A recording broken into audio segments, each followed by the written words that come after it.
I think back on the first night that I came to a dinner exactly like this, and David Crane came to our table and sat with Kathy and myself. And we were captivated by David's history as an international prosecutor and the stories that he told. And I remember a year later when he came back and he remembered us by name and he remembered our kids, and we were engaged. And then after that, I remember Kathy and myself bringing our teenage boys back to listen to Holocaust survivors speak up in the auditorium and hear prominent figures from the Nuremberg trials in World War II. And I guess then just 2 weeks ago, I remember being right up in the hallway there when there was Lawrence Tribe was here, and he was speaking over at Chautauqua, and the preeminent constitutional scholar and legal scholar, and he comes up to me in the hallway, and he says, "Hi, I'm Larry." And I'm thinking, wow, this is really good. And he starts talking about his book. Now, I mention that because not that we enjoy hanging around important people, but the significance to us has been that we've met people through the Jackson Center that can change us as people and can change our thinking. And we value that. Then yesterday I come over and as the new chairman of the development committee, Joe Carb comes and spends an hour talking with our committee.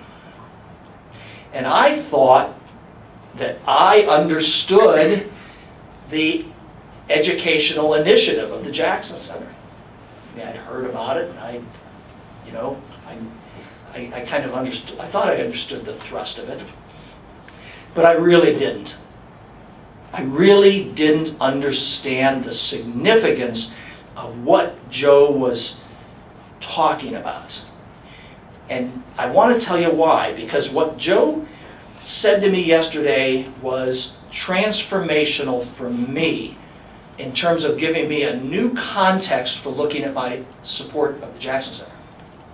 Because first he said that the youth that he is working with have an innate sense of justice and fairness. And this is why when they hear the Jackson story of the Holocaust in Nuremberg and the decisions and the way he led his life, this is why it resonates with them. Because they're a sponge that has a sense of justice. And so it became not only, then he takes it a step further. And what they're teaching the youth today in this program provides a framework for taking that sense of justice and giving them a frame of reference to take that to action, civic action based on the need to achieve justice and fairness. So it's not, I looked at the Jackson Center Education Initiative as let's memorialize a great patriot and an important regional figure so he doesn't drift from our memory. And that's not it. And I'm telling you, that's not it.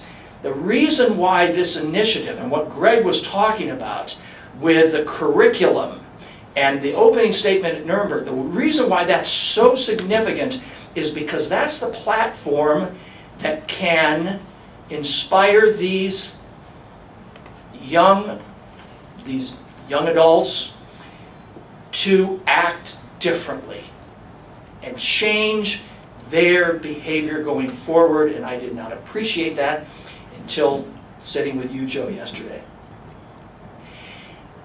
And I guess that I don't know if you came up with the term livable legacy or not, but I'll attribute it to you. I certainly didn't. But I think that's the essence of it. It's a legacy that changes. It can change my life coming to programs.